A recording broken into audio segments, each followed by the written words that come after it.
किसी ने बहुत खूब कहा है कि बहुत विनम्रता चाहिए जीवन में रिश्तों को निभाने के लिए। छल से तो दोस्तों केवल महाभारत ही रची जाती है। ओम शांति दोस्तों, नमस्कार।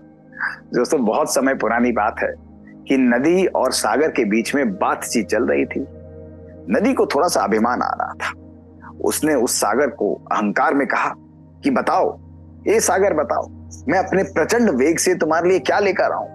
मैं पहाड़ों से बहती हुई आती हूँ, मेरा वेग इतना तेज है, तुम कहो तो तुम्हारे लिए पेड़ ले आऊं, तुम कहो तो तुम्हारे लिए गांव ले आऊं, तुम कहो तो तुम्हारे लिए मनुष्य ले आऊं, तुम कहो तो तुम्हारे लिए किसी भी चीज को बहाकर, उखाड़कर, पत्थरों को लाकर मैं तुम्हारे चरणों में रख सकती हूँ। सागर उसकी बात सुन रहा था।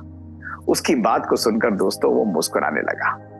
सागर को समझ में आ गया कि नदी को अहंकार आ गया है। थोड़ी देर रुक कर सागर ने कहा कि भाई नदी, मुझे तुमसे कुछ ऐसी चीज नहीं चाहिए, पर तुम केवल एक काम करना। जब तुम अगली बार मेरे पास बहती हुई आओगी तो उस नदी के किनारे पर छोटी छोटी घास लगी हुई होती है, उस घास को उखाड़ कर ही मेरे लिए ले आना। मेरे लिए तो वही बहुत रहेगा।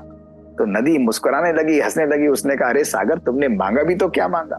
तुम कहते हो घास, तो मैं घास उखाड़ कर तुम्हारे लिए आती हूँ। दोस्तों, नदी अपने कार्य पर लग गई। वो अपने वेग को बढ़ाने लगी।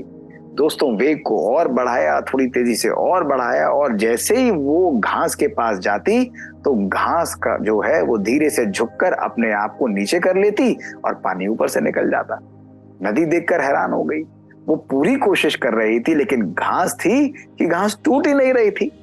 नदी ने अपने वेग को बहुत प्रचंड कर दिया, लेकिन घास और विनम्रता से, प्यार से झुकती चली गई और उस नदी को उसने बहने दिया। लेकिन दोस्तों, वो घास ना उखड़ी, ना टूटी, ना वो नदी के साथ बही। नदी अपना पूरा जोर लगा रही थी, मेहनत करती रही दोस्तों, लेकिन कुछ भी करने के बावजूद भी वो उस घास को उखाड़ नहीं सकी। परेशान होकर कुछ दिनों बहने के बाद, जगह जगह मेहनत करने के बाद दोस्तों वो सागर के पास पहुंची और उसने कहा, हे सागर, तुमने मांगा भी तो क्या मांगा?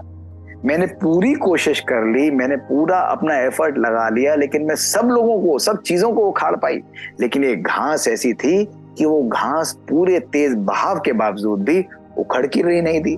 जहां जाती तो वो झुक जाती। तो मैं तो तुमसे क्षमा चाहती हूँ सागर, मैं तुम्हारे लिए तुम्हारी ये घास जो है वो नहीं ला पाई। मुझे अपने ऊपर बहुत शर्म आ रही है। तो सागर ने मुस्कुराते हुए कहा कि देखो, अहंकार का यही फल होता है। सदा ध्यान रखना कि जो कठोरी है, जो अहंकारी है, जो अड़ियल है, वो आसानी से उखड़ जाते हैं। दोस्तों, पेड़ को देखें, किसी और चीज को देखें, जो अड़े रहते हैं दोस्तों, उनको कोई भी बहाव जो है वो सदा तेजी से लेकर निकाल जाता है। लेकिन सागर ने और भी आगे कहा कि सदा ध्यान रखना नदी, जो विनम्र है, जो सदा दूसरों को सम्मान देते हैं, ये सम्मान सफल व्यक्तियों का गहना होता है। इसलिए जीवन में यदि सफल बनना चाहते हो, सम्मान प्राप्त करना चाहते हो, तो सदा विनम्रता का गहना जो है उसको धारण करो। दोस्तों, हमारे जीवन की भी यही कहानी है। जब अहंकार हमारे जीवन में आता है दोस्तों, तो हमारा डाउनफॉल चालू हो जाता है। अहंकारी व्यक्ति को कोई भी बात, कोई भी परिस्थिति, कोई भी छोटी सी चीज उसको उखाड़ सकती है, क्योंकि वो अभिमानवश अपने अपमान को कभी सहन नहीं कर पाता है और इजीली दोस्तों गिर जाता है। कि दोस्तों, किसी ने बहुत सुंदर कहा है कि झुक जाए वही जिंदा रहने की पहचान होती है, अकड़े रहना तो मुर्दे की पहचान होती है। दोस्तों, अगर आज हमारे जीवन में विनम्रता का गुण हम धारण करते हैं तो स्वतः और सहज ही लोगों का सम्मान, लोगों की रिस्पेक्ट, लोगों का प्यार हम अपने जीवन में अट्रैक्ट करते हैं, उसको खींचते हैं। लेकिन दोस्तों, जब हम अहंकार के गहने को अपने जीवन में धारण करते हैं तो लोग हमसे दूर भागते हैं। कोई हमसे बात नहीं करना चाहता, कोई हमको प्यार नहीं देना चाहता। वो डर के कारण और मजबूरी के कारण हमारी पोजीशन का, हमारे धन का सम्मान कर सकते हैं दोस्तों, लेकिन हमारे स्वयं के व्यक्तित्व का, हमारे वर्च्यूज का, हमारी आत्मा का, हमारे जीवन का वो कभी भी सम्मान दोस्तों नहीं करेंगे। इसलिए सदा अपने जीवन में झुकना सीखिए। वैसे भी दोस्तों, बचपन में सिखाया गया है कि पेड़ जितना ऊंचा होता जाता है और फलदार होता जाता है, उतना ही वो विनम्रता से झुकता जाता है दोस्तों। इसलिए जब हम झुकते हैं और झुककर उठते हैं दोस्तों, तो उनको उठाने के साथ साथ हमारा स्वयं भी व्यक्तित्व जो है वो ऊंचा होता जाता है। हम स्वयं भी सम्मान का और प्यार के अधिकारी बन जाते हैं। इसलिए दोस्तों आज से अहंकार, अहम को सदा के लिए अपने जीवन में त्याग दीजिए और अपने जीवन में विनम्रता का गुण धारण करिए। शुक्रिया दोस्तों। ओम शांति। दोस्तों इस बात की जो छोटी सी हमारी वंडरफुल सीरीज है, ये छोटी छोटी कहानियां हमारे जीवन को सदा सदा के लिए परिवर्तित कर देती हैं।